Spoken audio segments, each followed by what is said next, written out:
mandrah ingkang puspita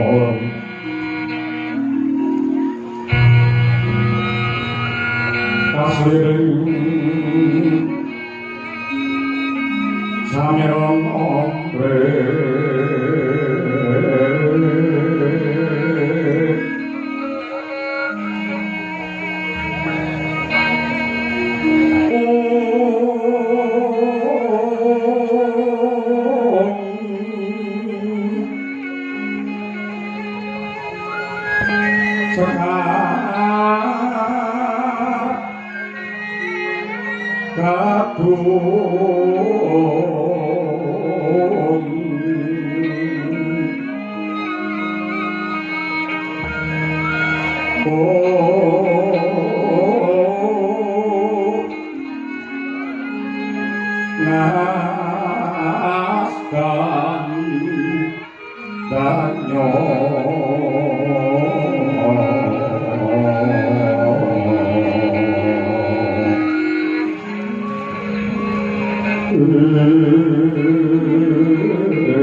sisip dengan dados panyawang kula menika Gusti kula Harya Seta putra sinuwun Prabu Maksapati ingkang rawuh wonten ing dusun kula Pajagalan mriki. Nuwun sewu Gusti sarawuh paduka kula pun walakas ngaturaken sembah pangabekti marang tuan tuwa kunjuk Gusti Seta. Ya jagat ya dewa ya Bathara Kijaka walakas banget panarimaku ora liwat pangestuku mara dadi tanpa wana Kijaka walakas. Kawula ninggih kula tampi tangan kula kalih mugi amimbuhi dumateng kasantosan santosaning lair lan ugi santosaning batin. Harya Seta tansah memuji marang asane Hyang Agung nyuwun marang nugrahaning Bathara. Muga-muga Kijaka walakas nadyan wis mlalu ing yuswa tansah ginanjar seger kewarasan adoh saka suker sakit. Matur nuwun mugi-mugi pangestu paduka Raden Seta saged anumusi. Leres ingkang dados dawuh paduka Raden menggaing Jaka walakas gesang wonten ing Arcapada menika ingkang baku boten bab sugih miskining bondo donya cendhek dhuwuring derajat pangkat nanging menggaing kula ingkang nami tentrem ingkang nami sugih menika menawi tansah pinaringan sarira ing tansah seger kewarasan tebih saking suker sakit menika kanikmatan wonten ing donya ingkang tanpa wonten tindakipun. Saniki monggo kula aturi menggalih menapa to pedahipun kasiluman derajat pangkat sing dhuwur bondo donya sawah amba sing jembar ning menawi badanipun tansah katimbrung ing lelara badanipun tansah dipun keroyok kaliyan penyakit banjur besok kapan tiyang kala wau ngrasakaken kanikmatan utawi kamulyan dados ukurane Jakawalakas urip teng donya niku lamun to awake tentrem niku paribasan pun munggah swarga tundha sanga. Ngono ya Jaka. Nggih yen 70 kados mekaten. Lah malah menika nuwun sewu dados kedawa-dawa atur kula. Menika bukti tandha katresnanipun Gusti ingkang gelar jagat ingkang panjenenganipun menika pranyata maha welas maha asih lan boten pilih kasih tegesipun mahambet adil kabeh ditresnani wiwit saka sing sugih sing miskin sing pangkat sing mlarat kabeh antuk katresnane Gusti waton tiyangipun kala wau pinter anggenipun nyukuri kanikmatane pangeran. Dados nikmate Gusti niku sami boten wonten ingkang dipun bedakaken. Saniki kanikmatane wong urip niku pamane ukurane wong mangan. Lho ngapunten. Panganan teng mriki menika ingkang paling enak niku sate kambing utawi gulai. Wong sugih pengen mangan sate kambing. Janjane yang duwe duweke ya murah ning rawane tuku sebab napa duwe penyakit darah tinggi. Nadya to bandane pirang-pirang nyatane ora bisa nikmati wujudipun panganan ingkang eco. Sami kalian wong miskin kang jat kang rang kang min yunah yujah yuyem nika. Nadya to pengen mangan sate kambing janjane ora duwe penyakit apa-apa ning rawane tuku sebab lho, wong kene do ngaku dhewe.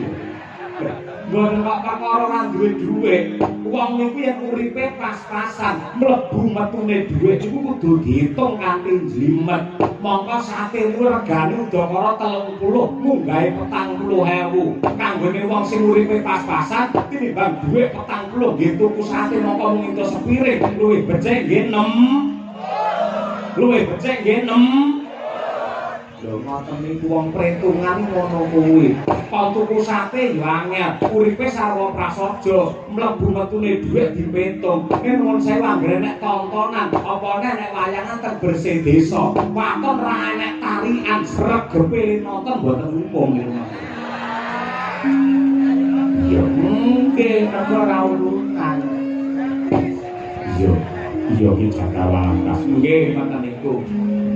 Raden Seta malah dugi pundi-pundi anggen kula matur. Kula kaget rasing manah kula ngatasipun paduka menika putra Narendra Wirata kok keraya-raya rawuh wonten ing pajagalan mriki. Yen pancen kula pun Jakawalakas anggadhahi dosa sarta kalpatan, monggo klatri paring pidana. Ewa dene menawi wonten bab ingkang badhe kababar bebasan nyidang rujaking Cepaluk cemengrungen daya-daya kepengin mrih jati ning gati kula nyuwun dawuh Raden. Kalau berlagune nglekas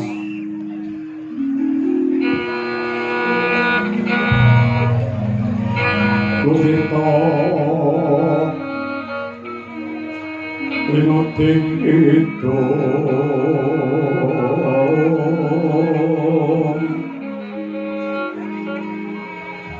Kemari pahlo sinami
Sampilik tata ditentrem ing kagilaponing desamu kene.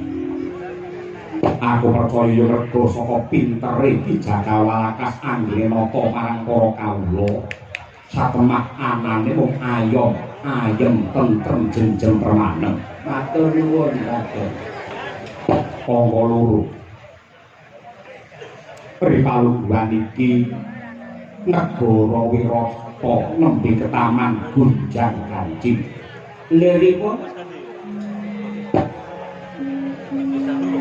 Paman Patih Kincaka lan Paman Patih Rupakinca mutah utawa nyuwun lawan Rama Dewaji Rama Prabu Matsapati supaya dianakake tontonan ingkang langka adu jago ning sing didudu jago bombongan kepara malah jago bombongan sing tegese dudu ayam lumpat nanging adu jago menungso. Ewadene Paman Kincaka lan Rupakinca wis nyawisake senopatine ya sing jenenge Paman Rajamala kinarya jago saka kepatihan Kincapura. Ewadene kasepuhan kraton Wirata durung milih sarta amilah kira-kira sapa ingkang trep minangka dadi jago nandhingi kridane Paman Rajamala. Tak manut abdine juru sapon pasar gedhe negara Wirata ya wis Wijakangka. Ki Jakawalakas kagungan putra ingkang Surasekti Mandraguna santosa dada taune ingkang arane ya kuwi Jaka Bilawa utawa Jaga Bilawa. Bener iki? Nggih, leres. Menika anak kula angkat pun Jaga Bilawa. Nah, ndak kira yen saka petungku ya mung si Jaga Bilawa sing trep sing bobote timbang nandhingi kridane Paman Rajamala. Upamane anakmu tak jaluk tak tunduk mongko dadi jago kraton kira-kira nduk lilani apa ora. Aduh. Nuwun sewu Gusti Raden Seta. Kula menika namung kawula alit dosa menapa ing badhe kula sandhang menawi ngantos kula badal dawuh ing nuwun sewu. Pancen anak kula pun Jaga Bilawa niku larene ageng inggil. Ning boten nate peperangan, boten nate bondo yuda. Rinten dalu namung mbelei sapi kaliyan kebo ngeleti daging niku mawon kula boten nate ngerti lare niku peperangan. Lah mangke menawi dipun du kaliyan Raden Rajamala menapa boten badhe mirang-mirangaken kraton Wirata. Aku wis bisa njajaki lan aku wis bisa percaya kawan aku urip tandha Wijakangka lamun to anakku kuwi duwe kaprawiran watone ndok lilani mengko aku sing bakal budidaya supaya putramu Jaga Bilawa duwe kasangtosan. Menawi ngaten nggih monggo kemawon kula namung badhe nderek kula namung badhe tumuri. Lah banjur ripalungguhan iki bocah ana ngendi? Nyuwun pangapunten Jaga Bilawa ripalungguhan samangke nembe tilem. Turu ngendi? Tilem wonten ing kandhang wingking mrika. Biasane semende wonten ing palang kandhang. Nika bocah nika lucu. Melek ya 3 dina 3 bengi, le turu nyaur ya 3 dina 3 bengi. Blas mboten nglilir, mbok dilih nek ngendi ae tetep ngantuk kali niku. Seyahe bilem kajeng nggih. Lah mangke pamane peperangan sampak ngukul lek ngantuk malah nguci wani to Gusti Seta ora. upamane aku njaluk paliwak aku terno ana ing kandang aku pengen weruh kaya apa wujude jagal Bilawa kira-kira ndok lelani apa ora mrikane reget sanget ora dadi apa yen ndok lelani tak jangkah mrono monggo menawi kados mekaten Pramana kang koyo ngambrang kabeh karunaning kaswase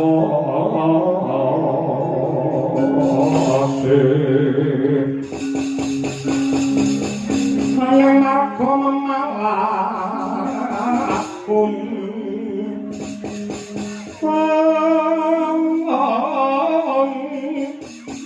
lang lalu pangulati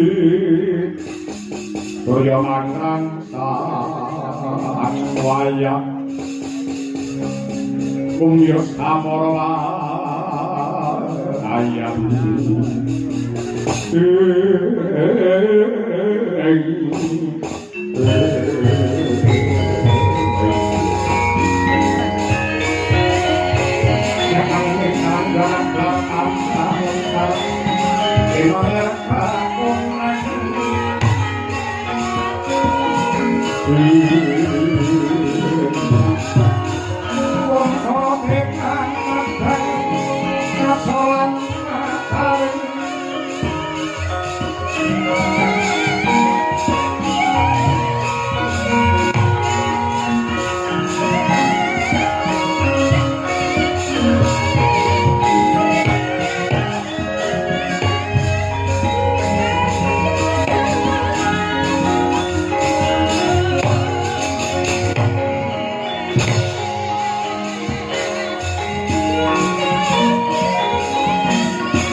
mangun pungkan duan remang oleh makan pokanin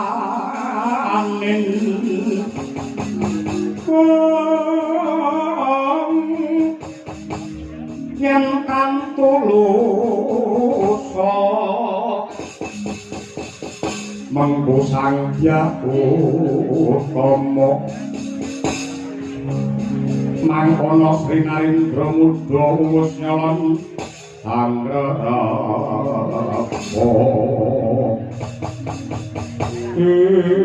tak menika lho Raden Seta anak kula pun Bilawa nyuwun pangapunten kados mekaten kawontenanipun tilem kados ngeten iki pirang-pirang dina pokoke anggere enten kayu teng wingking niku dheweke mesti ngilendetan kayu apa ae ngilendetan jagat ibu katon jagat mangestu angger pripun kula malah pekewet mboten sekeca jenengan anak ratu malah turut kandhang kok tletonge pirang-pirang ora dadi apa banjur carane buka anakmu iki piye kula mboten duwe cara Wong niki anggere kula gugah malah mboten obat babar pisan. Kula judeg anggere lare niki pun tilem nggih dinteni sak tangine. Monggo niki lek kadung turu kon tangi niku angel. Beda karo bapak yang mbak kula iki wis tuwek. Ning kon tangine gampang tur cepet kula niki. Kowe iki kana malah ra iso tangi ngene iki. Upamane tak gugahe piye? Ning nyuwun pangapunten tirang tilemi mboten duwe tata krama lek mangke nuwun sewu nganti kedupak wis dadi kewajibanku. Ana apa-apane dadi tanggung jawabe Arya Seta. Saestu mboten napa-napa ora apa-apa kowe kaliya wingi kira. Coba kaya lagu kaya anakku jagal dilo kata-kata tenan saestu nganti ati.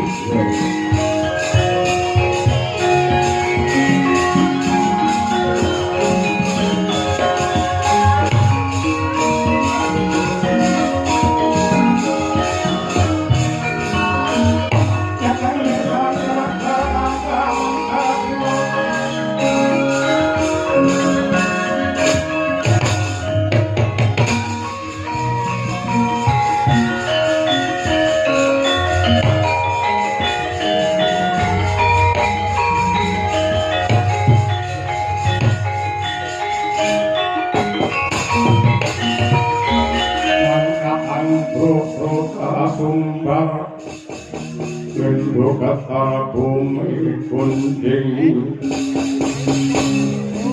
Kumaludo kuntorka Atto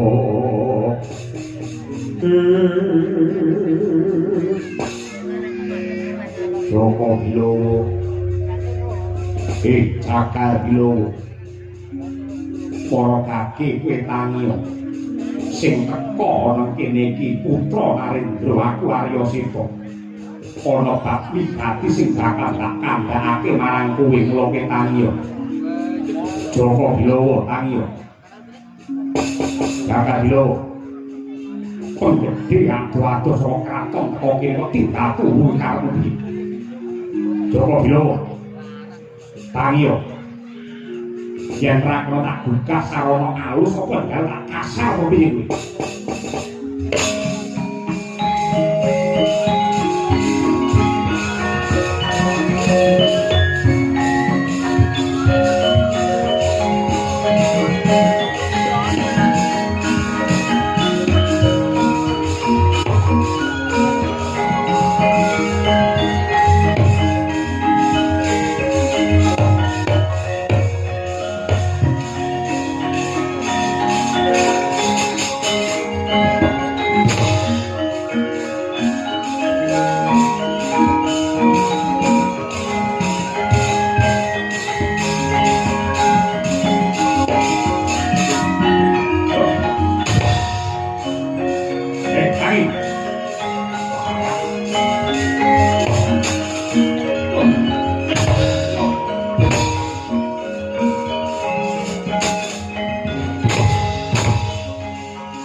Kula sampun matur ing ngajeng bilare menika angel gugah-gugahanipun. Kula bingung, kula nyuwun pangaksami Raden Seta. Ora dadi apa? Ya kanthi cara iki aku bisa nodi, bisa dadar sepira kaprawirane Joko Bilowo. Bocah iki atos dalunge ulet kulite. Sekti Mandraguna rasane kliwat ukur sami kalian nom-noman kula riyen. Kula riyen nalika tesih nem ngaten oh ganas sinden nem lontekke dhewe. Nek iki nun sewu sosis kula sampun layu. Banjur carane iki kepiye? Jane kula gadah cara ning menawi bab wigati mawon kula tindakaken kinarya mbukah dumateng Bilawa. Carane piye? Lare menika menawi dipun bubut ulu puhunipun menika mati jengkirat. Ulu puhun ki apa? Lha paduka wong kraton ulu puhun nek ora presa niku pripun? Lha kok kaya kurang ngerti. Ulu puhun niku ulu ingkang mapan wonten ing jempol sikil niku jenenge ulu puhun. Dadi ulu sak rambune awak niku enten jenenge dhewe-dhewe. Ning dhuwur mripat niki jenenge alis, ning dhuwur sirah jenenge rambut. Teng isor irung niki jenenge brengot, ngisor janggut niku jenenge jenggot, yen dodol niku jenenge simbar. Lan liya-liyane. Mandhap dugi ngisor nggih jempol sikil ulu puhun. Yen ngono bakal tak jubut ulu-ulune ning jenengan kedo ati-ati kedawas padha. Wong yen tangine kaget nonton niku sok-sok kaya wong setan. Aku ora peduli. Kowe nyingkir bubute ulu-ulune sing Bilawa.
Janjane buka nganggo tata krama kang aturan. Ora perlu siksa kaya ngono kuwi. Kowe ngundang aku mangkono satangi. Ora priwatku jenenge goblokmu. Kowe kudu ngerti karo Subasita aku anak ratu ora peduli. Yen anak ratu kudu ngumpul sing apik nek yo nek kelakuanmu kaya ngono. Ora edep.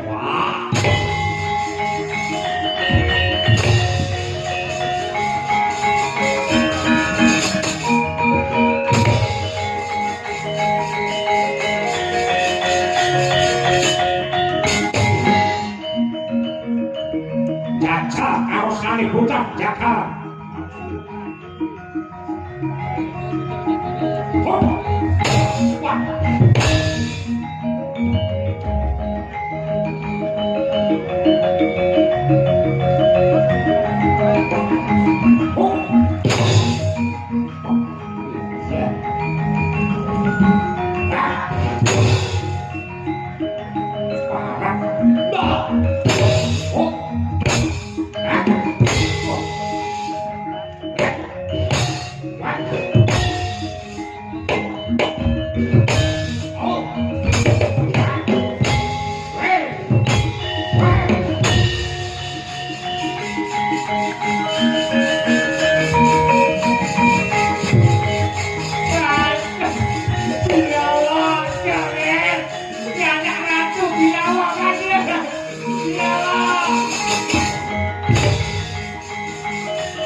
Aku ora jarak, aku ora sengaja ngantem karo kowe.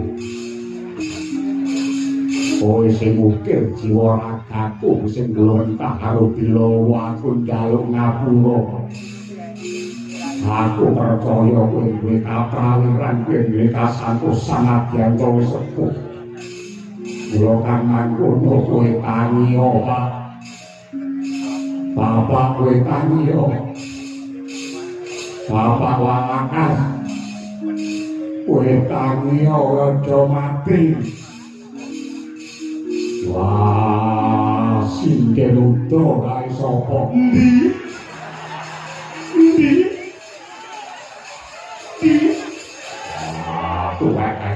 Tuhan. Sing banget iki kowe kuwi. Kowe ora nyapa karo kahanan wong tuane dhewe, jroto sakayane. Aku njaluk ngapura ora sengaja. Sengaja karo rai rasane padha goblok. Iki ora rampungane Seta. Rampungi piye kok gedhe anak ratu. Yen pancen pedhoti yen pancen pejabat anak ratu kudune kena dicontoh kena dimaturaken. Mau-maune jagalan kene iki tentrem karo pituk bareng tekan sing jenenge Arya Seta malah geger gender kaya ngene. Ora jang kaya tak percaya sirahe lambemu jenenge sing ora-ora. Kae tujuane apik sediane iki becik. Rene iki janjanmu ndadak kekuatanmu mengko bakal dadi jago. Muni sing ora-ora wong kudu lalah. Wong kau ya kowe kuwi. Wani ya wani, kendel ya kendel, ngangge petung, ngangge aturan kok. Ora kaya ngono kuwi. Kowe wani ya kena, ngajar ya kena, ning sing wirang sing isin bapakmu ngono ora.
Raden Seta Walakas ora dadi apa yektine malah marem lan lega rasane atiku kok ngaten mergo ibarate gunung aku lakon nunggahi ngibarate segara jeruk aku wis lakon jajaki sepira kok kaprawirane anakmu si Joko Bilowo nyata Suraseti Mandura bunuh tangane abote iwak ukur le peperangan nadyan wong desa ning iso ngrampungi perkara nganti aku tiba kalenggak anakmu ampuh tenan nggih kaya nemen-nemen kula riyen. Nggih ngeten niki kula riyen. Monggo niki kalih kula mesti kalah semangat mawon. Niki lho. Bilowo. Raden Sitopo. Yaktine aku mung bakal nyambung gawe wong tuamu ya kuwi iki Jagawalakas. Adoh saka kraton Wirata aku teko kene mung bakal njaluk tulung kelawan jeneng sira. Kowe bakal tak dadekake jago kraton. Upama kowe tak du perang wani apa ora Bilowo? Wani wae pira kancang tak ajari kabeh. Lho, kowe iki dudu musuhku ning dadi jagoku. Jago kraton Wirata. Bakal pertandingan lawan Senopati kepatian ya kuwi sing jenenge Raja Mala wani manut dawuh bapakku kanggo srana tata tentrem lan raharjane negara Wirata saka hambet Julika kula kang mangkono yen aku pancen dipercaya aku saguh sak bisa-bisane aku nyaguhi lan budidaya nganti sak ukute uripku jiwa ragaku tak udoake kanggo kamulyane wong Wirata. Tek kaya ngono capmu le apik mergo sumpahe Joko Bilowo. Sing jenenge kawula ki aja pisan-pisan ngarep-arep negara wis ngene apa karo aku. Ning kosok baline aku wis nate labuh apa karo negaraku. Tembungmu apik banget Bilowo sing ngajari kula niku sing ngajari. Wong sing mulai kula, ustate kula lari ngeten iki. Syukur bejo kemayangan kowe iki Walakas duwe putra sing becik lair batin kaya mangkono. Ayo tak kanthi budal ning alun-alun Wirata Bilowo. Apa? Aku njaluk kalilah, aku njaluk pangestu budal dina iki. Ya, duga-duga digawa ati-ati aja nganti keri sing percaya wae. Sing bener bakal jejer, sing luput bakal maut. Sapa bibite oleh kono wahdune bakal sirna. Ya, rujak sentul siji ngalor siji ngidul. Sego kupat sego liwet ora liwat andung slamet. Ya, tuku dawet sak cendole katoke ngaprek ketok kon dalan. Jadi putra tadi sembara aku tuh. Angger ngono wae nutuk bali mantuk to wis seneng ora. Jaluk pamit ya sing ati-ati mangsa borong Raden Desa anggenipun Purbawasita lali jagalan Bilowo menika. Jaluk pamit ngene akan. Desa kawon ing langit. Terus sing karasaning sumping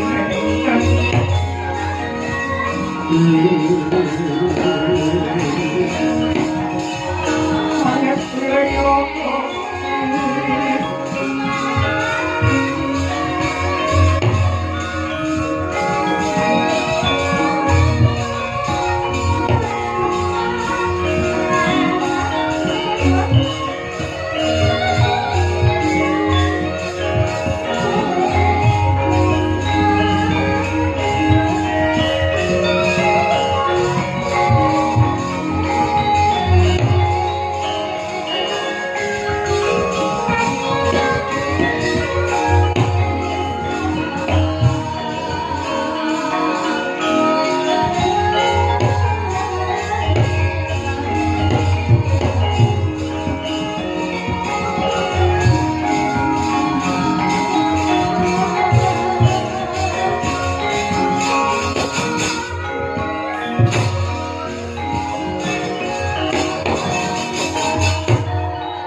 Ndara Prihatmala. Kula mboten maidha kaya apa abote sesanggan ingkang mangsanggan. Biyen sampeyan niku satriya kondhang lananging jagat rancuring Madyapada. Kabeh para kawula ngajeni lan ngaji-aji dumateng sampeyan ning wolak-walik ing lelakon owaging siring lelampahan sampeyan saiki dadi wong sudra abdine ratu wonten ing kraton Wirata mriki Ndara Prihatmala. Wadananira layu kumma ucap rahnya maratan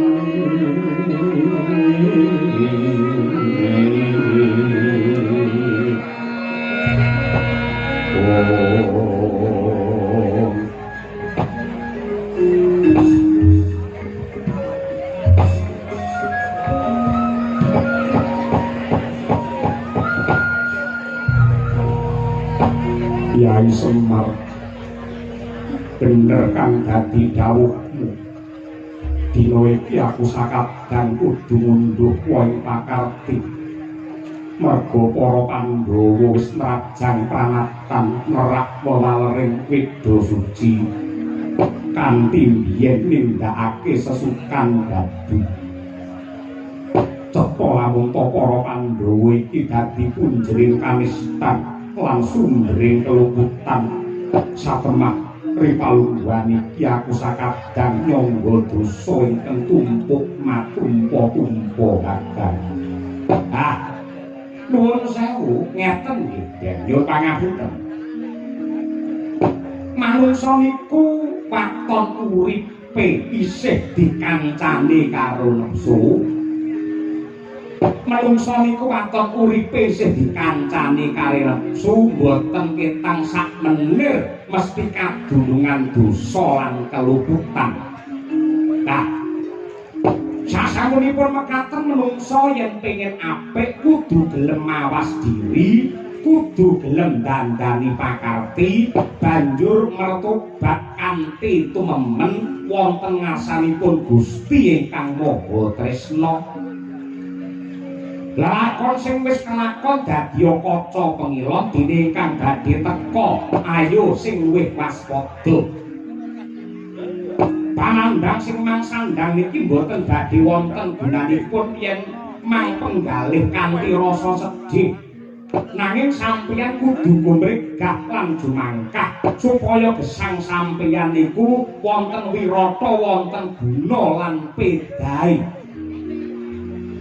Nanging Prihatmala iki mung dadi abdine Putri Wirata Dewi Utari ingkang gaweanku mung beksa karo ura-ura. Banjur apa sing kudu tak tindakake supaya uripku tumanja, Kyai? Nuwun sewu. Kabar ingkang sumebar rata warata mapan wonten ing negari Wirata. Alon-alon badhe wonten tetingalan ingkang langka nenggih adu jago menungsa.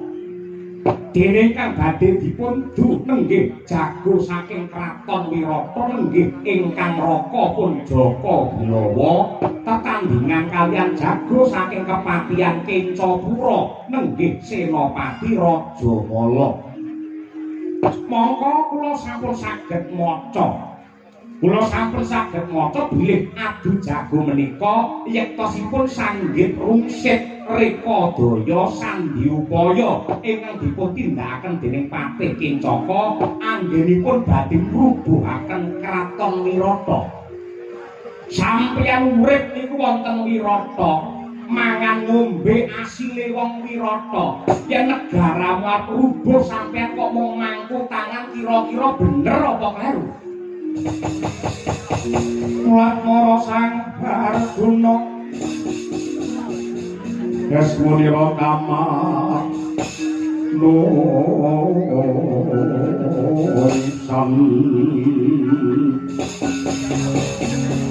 Sarangnya gendrek memane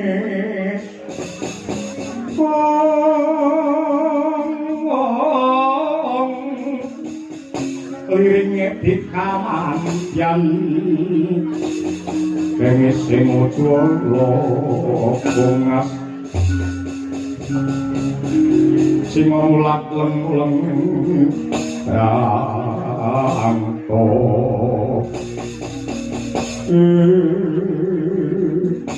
jagat diwukaturya jagat mangestupa sabar pisan aku rambuga mono lamun ana lakon ingkang kaya mangkono kakang. Nah, sakniki sampeyan kudu melu makarti njaga dumateng katentremane negara Wirata.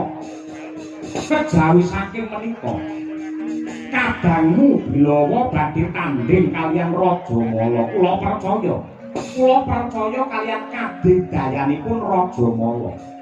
Nanging Raja Mala niku nadyanto sedina mati ping 7 paribasane menawi dipun cemplungaken wonten madyaning sendang ing naminipun Sendang Watari bakale bisa bali urip meneh. Tapi apa kaya mangkono ki karana kena daya sawape sendang merga Sendang Watari niku dumadi saking ibune Raja Mala nenggih Endang Watari. Mangke menawi rakamu Bilawa kapengkok ing Pancabaya kepepet ing yuda sampeyan yo kudu jumangkah lan makarti magita-gita melu ngrampungke perkara.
warnanipun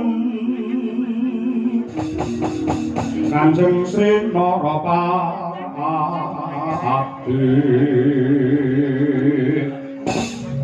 Raja kang Prabu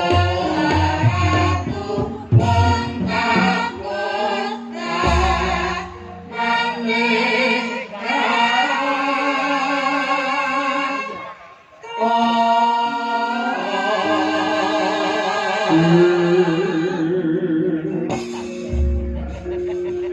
Arya Seta Nggih Paman Incaka sembah kula katur ya ndak apa kepiye kabul kawusanane aku wis matur ana ngarsane Koko Prabu Wirata Prabu Matsapati lan panjenengane wis paring palilah anggonku dina iki nganakake adu jago menungso ning alun-alun Wirata dasare jagoku pamanmu si Raja Malaysia gring diri sawi gring gati endi jago saka kraton Wirata suwun pangapunten ingkang mapan wonten wingking kula menika jago kula saking kraton Wirata wah gagah gedhe dhuwur bocah endi iki seto menika lari saking Pajagalan iki ngendi rumpit ngaler terus iya jenenge Joko Biyowo timbang bobote karo Raja Mala Kyai Raja Mala iki calon mungsuhmu wis waken dawuh nadyan to awake atos kulite uleg yen disawang kumenclang judukane ning niku wong desa sing duwe pengalaman apa-apa aja gampang nyepelake musuh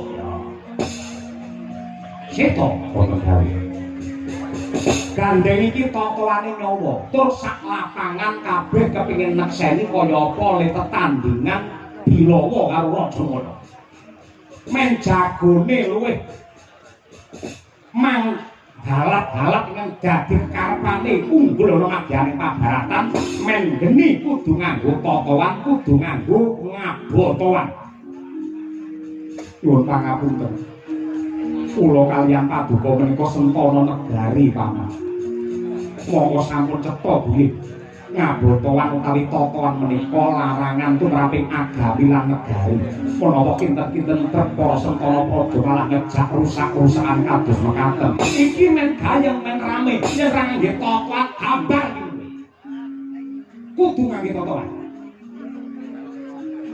wiwit saka cilik-cilikan kowe dhisik sak yuta wani ora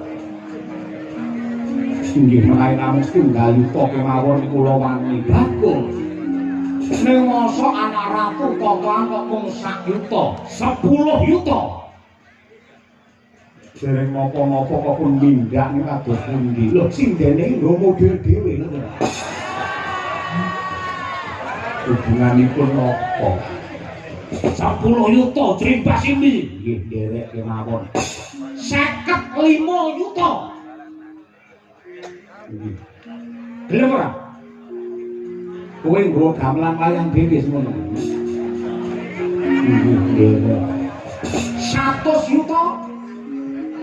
Inggih mangke kula nyekapi bab menika. Bagus. Diunggahke pisan. 1 miliar. Urung-urung kok semono. Bilawa. Wah, opo? Piye Bilawa? Ojo intas-intis dadi boto yen wani yen wedi aja wani-wani. Wani tokoan piro wae. Iki 1 miliar wani piye rene sanguku mung 20. Potoane nyawaku. Ayo. Manut anakmu jagone wani boto imbas-imbis tekak-tekuk. 1 triliun. Nggih derek kemawon larak ngono. Dipentok pisan bur manuk. Bur manuk menika kados pundi? Upamane jagoku Raja Mala sing kalah, mengko aku lunga ngadeg ora kena nggawa bondo ing kepatihan Kencapura kabeh kepatihan sak wewengkon sak isen-isene tak pasrahake marang Kakang Prabu Maksawati ning koso baline kok nganti jago kraton si Bilawa sing kalah kok Prabu Maksawati kudu ngadeg ora kena nggawa bondo tegese kraton Wirata sakutuhe dadi regemane Patih Kincaka Sagyate sang kapirangmu Rinangkul kinambet kempet Susangretnaning bawana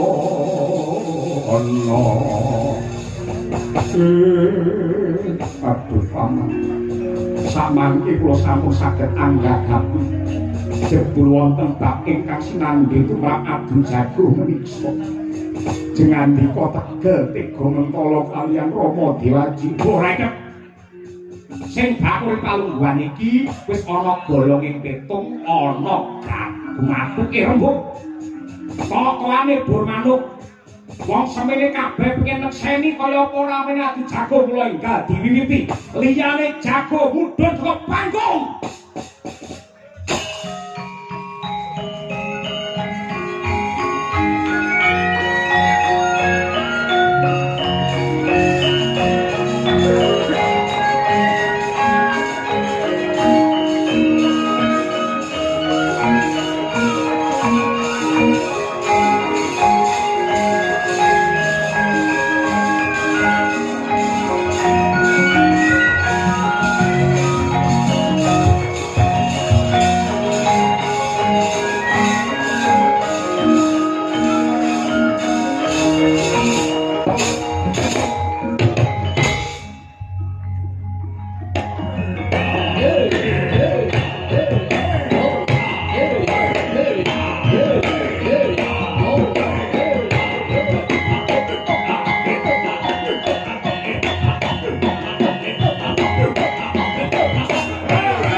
sang kekaprabon perang kang Abramarkata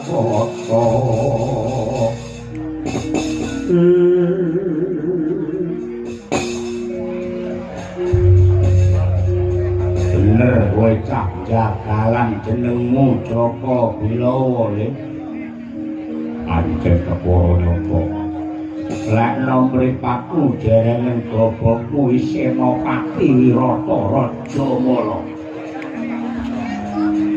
kowe tak kandhani kowe wong desa kuwi yen tanding karo aku ibarate kaya sulung mlebu geni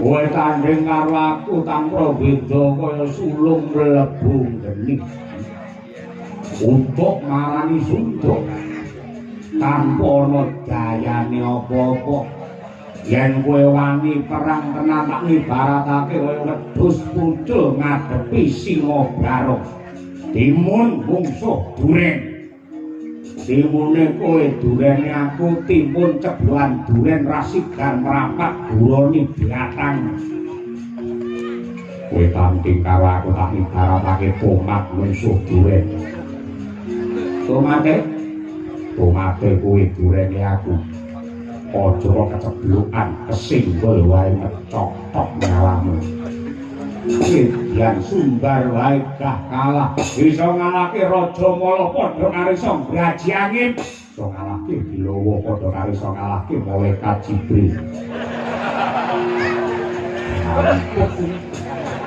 sumbar ya sumbar aja nyandak Malaikat Makrindi kita kowe iki mung wong desa gaweanmu mbleh sapi karo kebo yen kepepet mbleh kowe ayo gelem kowe manuta ngalah karo aku yen kowe engko ngalah kowe pengen duwe kelungguhan apa pangkat apa turuti laikan karo jabatan ora mendem karo kelungguhan. Tak wenehi dhuwit pirang miliar ngaranono. Ya berang apa? Yen dhuwit ora gelem, engko calone tak wenehi wong wedok sing ayu rupane. Ora butuh wedokan lho apa. Iki piye to iki? Ditawani wong wedok sing ayu tek ora gelem. Tek beda men karo wong Purwosari. Wong kene iki anggerane wong anyar ambi grudu. Lah wong wedok tek ora tertarik jabar bisa. Rasa kakek berkata kami maju be awan mundur. Wah, sugih kendel bondoani. Lekan golek momongan, bokuluk golek pasangan pangi tatal ndajel. Hibeng deng.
Keluhurane negara Wirata.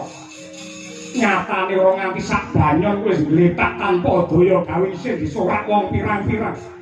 Ora patut babar pisan, ora pantes dadi jago kraton Wirata. Sing ora ngerti aturan iki wong Wirata. Kok ngono? Apa kowe ora kelingan?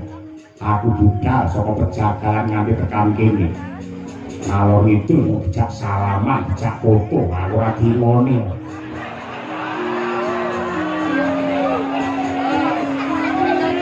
Bar magrib teko kene petuk karo lurahe 200 kae kaos putih ora soklat ora. Lah sing mangsate semono mbane sapa? Ora parek.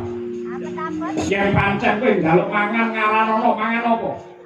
Aku cawesno sego 10 danan. Banjur lawe kebu cacahe 3, wedhuse cacahe 5, pipike 200. Kuwi panganane wong siji apa wong sak kampung. Yen gelem cepakno aku yo wis yo ra tansake.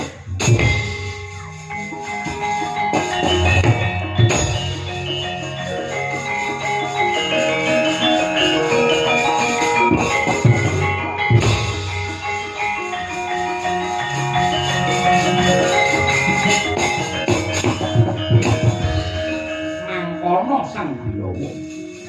sawane 3 dina anggene turu parandene wungu saking Nendra tumuju marang Wirata wetenge potong gulune garing Gupi ana wujude dedaran ingkang jumbuh kaliyan pamintanira Daka Sang Bilawa entek gusis tanpa sisa mangkana saya mencorong kang dadi cahyane mangkat madyaning pabaratan candrane kaya banteng setanen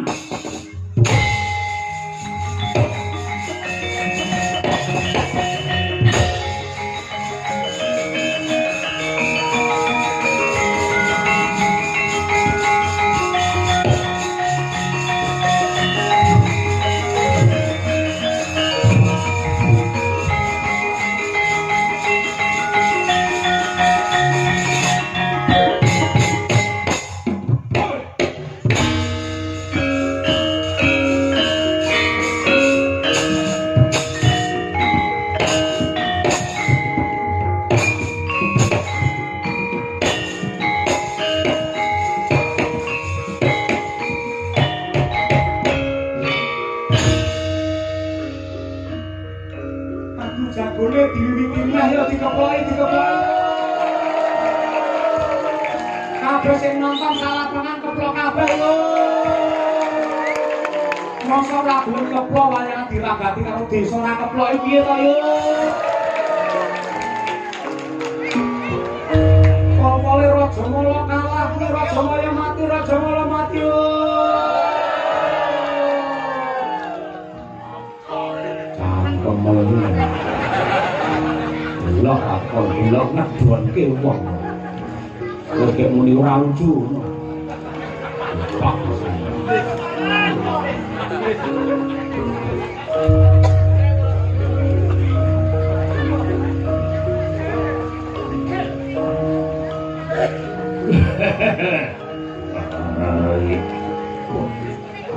Gablak kok iki. Yang nyawamu. Aduh.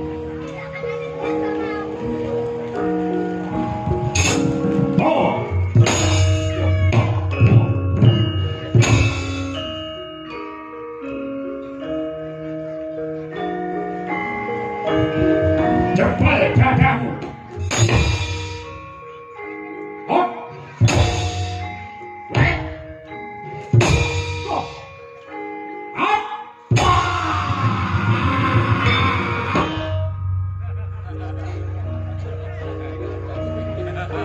Oh. Hut. Ya.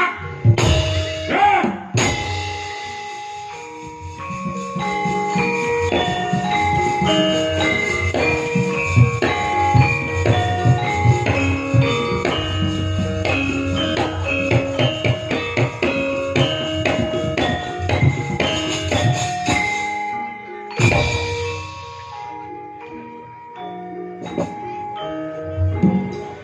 Ususon Jagal Bilawa Al-Fatihah.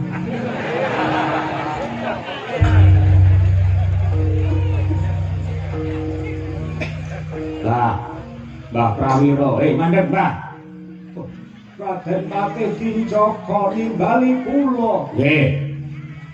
Sampeyan dukun kula. Sampeyan wong pinter sing wis tak blonjo kangge dhuwit pirang-pirang. Yen nganti jago kula Raja Mala kalah sampeyan sing kula tugel gulune.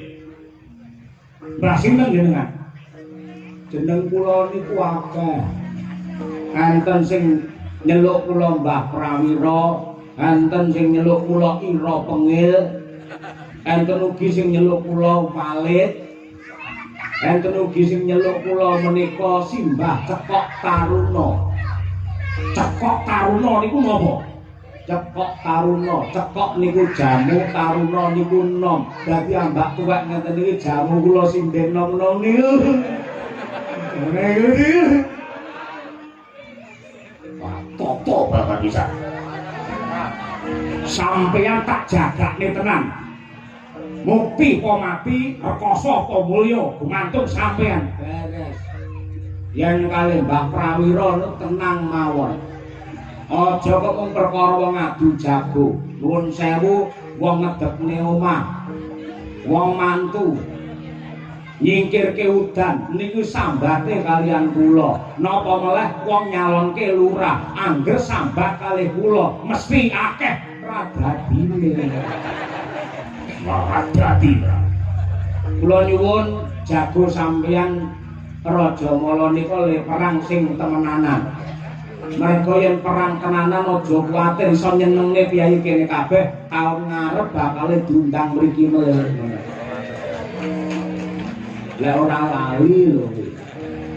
Nggih. Terus niki dinten untungipun saking kepatihan Kencapura. Kok saged untung? Nggih. Mergo dina niki milih kula. Dina karo pasaran. Menawi kula jumlah niku jumlahipun wonten 6. 6 niku mapan wonten kemenangan ndika. Kok saged mangitung 6 lho. 1 menang, 2 kalah, 3 menang, 4 kalah, 5 menang, 6 menang. Menang. Jago sampeyan Raja Mala aja nganti madhep ngetan. Setali mergo padha karo nantang karo srengenge. Srengenge niku metune saka jagat wetan. Sampean barang dadi botoh nuwun sewu le pipis le toyan aja nganti madhep ngetan padha karo nguyuhi srengenge. Nggih, kula wau ngertos sampeyan le pipis kok madhep ngetan. Ambak madhep ngetan kula ungkek ngalor niku wae. Andami kok nganti ra nyangoni.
Brodol ususe sak lengen gedene 18 depa dawane.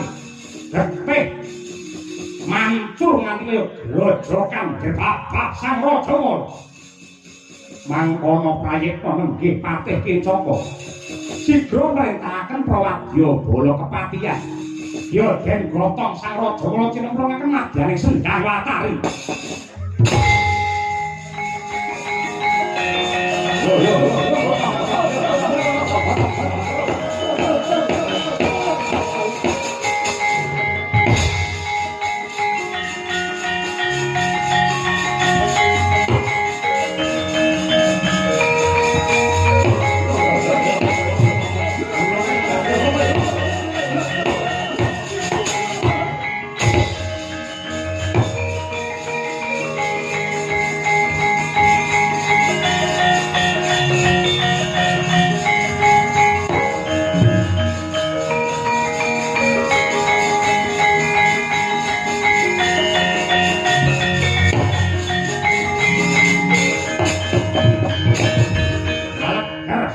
Gawe giris mangkono ila ing kahanan daya kekuatane Sendang Watari karana iku sendang ingkang dumadi saking ibune Sang Raja Mala mula duwe daya kekuatan linangkung malah dadi srana Sang raja mulai sampun pejah dadi wawiya jati jati temah mulya. Saya wimbuh karo salin jedul saka madyaning sendang.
oh, oh,